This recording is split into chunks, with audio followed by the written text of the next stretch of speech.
kesalahan scale up bisnis yang bikin banyak seller tumbang duluan sebelum berkembang.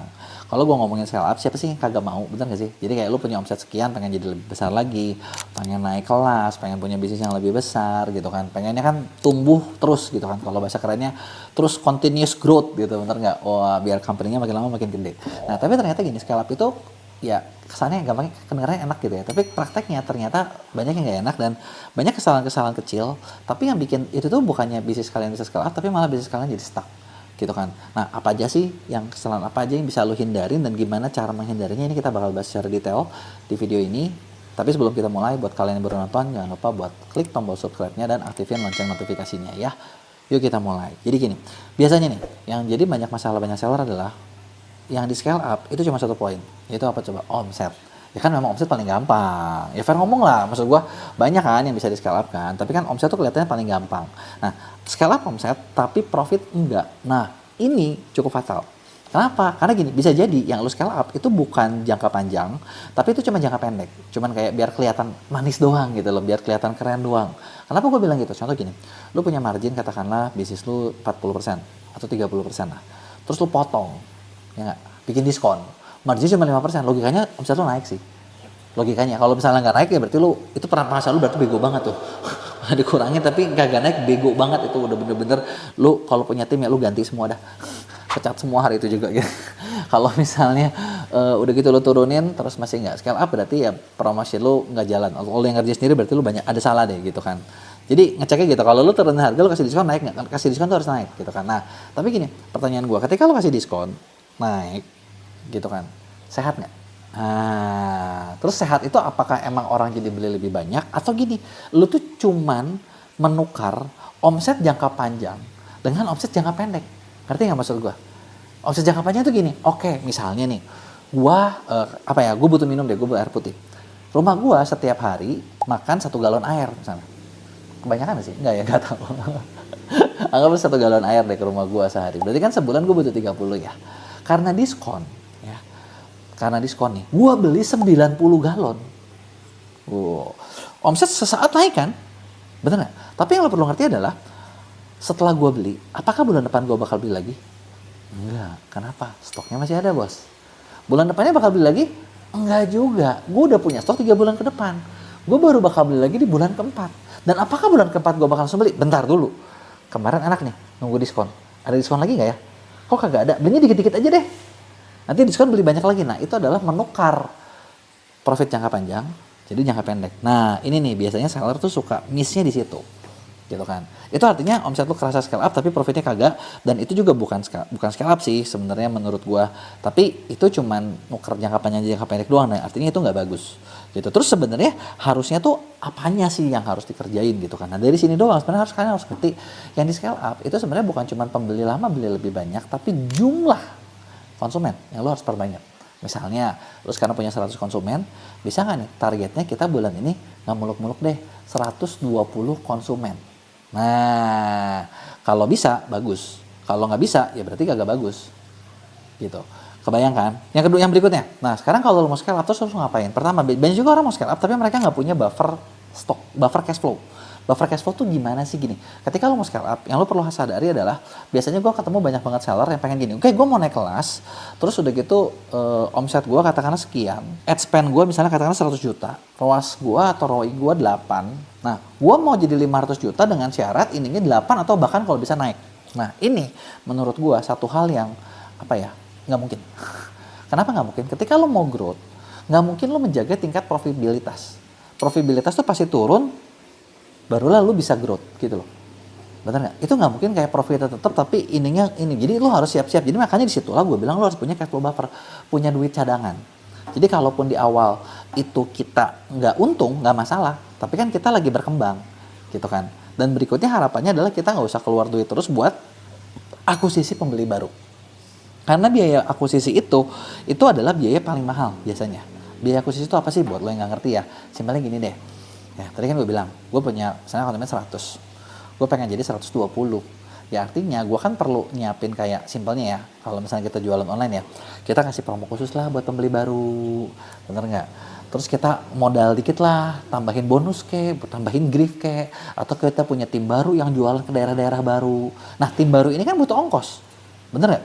Butuh ongkos, butuh duit, butuh segala macam. Yang artinya penambahan gua itu pasti mengeluarkan biaya yang lebih tinggi dibandingin gua menjaga 100 yang lama. Kebayang nggak? Dan apakah ketika gua nambah 20, pembelinya tetap 20? Belum tentu. Pasti ada yang repeat order, ada yang enggak. Harapannya ketika gua nambah 20, yang bertahannya adalah 10. Jadinya total pembeli setia gue jadi 110 gitu loh. Terus nanti bulan depan gimana? Naik lagi, nambah lagi supaya pasar pembeli gue makin banyak. Nah, ketika pasar pembeli gue makin banyak, nah disinilah bisnis gue bisa scale up. Karena secara omset nantinya, secara profit itu bisa jadi lebih besar gitu kan. Nah, terus kalau orang tanya gitu kan, jadi gimana metodenya kok buat scale up gitu kan? Apakah gue harus main di TikTok, gue harus main di Shopee, gue harus main di Instagram, main di Meta atau di mana?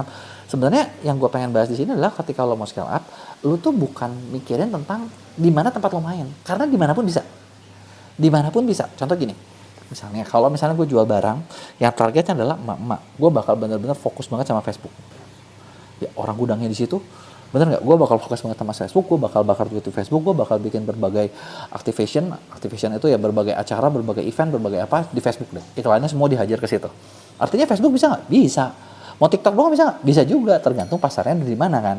Bener nggak? Nah, setelah itu nih, itu kan misalnya gue katakanlah tadi mau tempatnya kan. Yang penting apa? Nah, kalau menurut gue satu hal paling penting ketika scale up adalah nggak bisa semuanya lo kerjain sendiri. Nah, ini nih yang repot. Karena kenapa? Tapi gini, coba lu cek deh, kasih tahu gue bener apa enggak ya. Gue pengen tahu nih, kalian setuju nggak nih? Katanya lu buat ngedapetin omset 1 miliar, ya mungkin lu harus berjuang bener-bener sendiri. 1 miliar pertama nih setahun nih, itu bener-bener kepala di kaki nih. Tapi buat jadi 10 miliar, mungkin nggak bisa nih lu sendiri. Lu udah harus ada orang lain yang ngerjain. Bener nggak? Mungkin lu masih yang incas paling banyak. Nah, lu mau naik 100 miliar, bukan cuma orang lain lagi. Mungkin yang ngurusinnya udah bukan lu lagi. Bener nggak? Udah harus lebih banyak lagi orang yang dilibatin. Yang artinya apa? Setiap level untuk kita naik dari level 1 miliar setahun, 10 miliar setahun, 100 miliar setahun, dan makin besar, itu ada step-step yang harus dilewatin. Bener nggak? Dan setiap step itu lu butuh orang-orang lain buat ngurusin. Dan orangnya pun makin lama semakin spesifik. Spesifiknya gimana? Skillnya itu udah makin, contoh gini, oke, lu buat 1 miliar gitu ya. Mungkin lu kalau nyari orang, lu cuma butuh admin doang. Bantuin lu packing. Ya kan?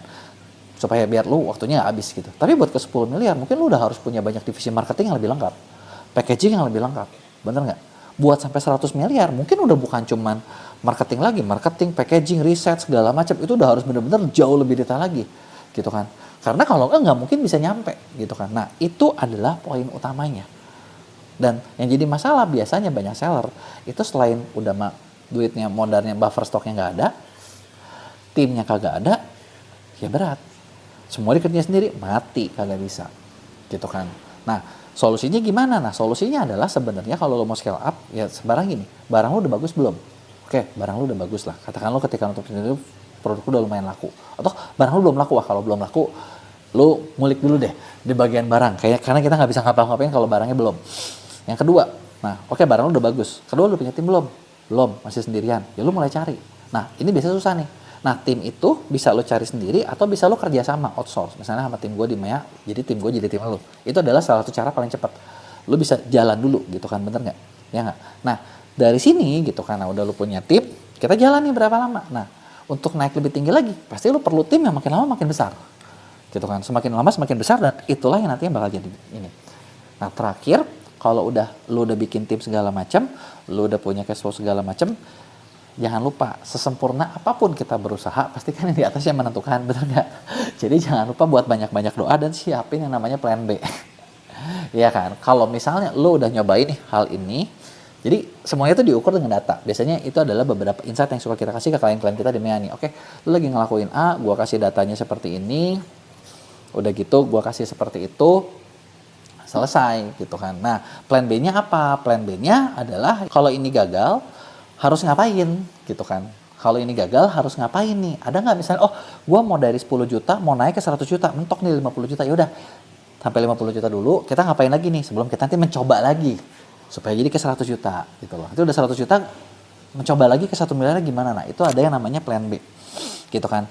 Nah, karena ya kita nggak pernah tahu nih ketika contoh Lu lagi mau ngegas, kita sekarang lagi mau Ramadan, gitu kan. Ternyata nih produk yang kalian jual, ya nggak tahu ya, misalnya tahu ada sentimen apa itu produk, tahu-tahu dianggap diboykot. Ya kan, kalau dari boykot sama netizen kan agak sulit ya, bener nggak? Berarti kan harus punya plan B, bener nggak? Gimana caranya biar barang yang bisa diboykot itu bisa keluar gitu kan, atau misalnya ganti strategi dan lain sebagainya. Jadi itu dia tadi beberapa kesalahan scale up yang biasanya suka gue lihat yang kejadian di teman-teman seller. Nah, kalau misalnya masih ada yang lo tanyain, tulis di komen, bakal gue jawab di Q&A. Jangan lupa buat like dan share.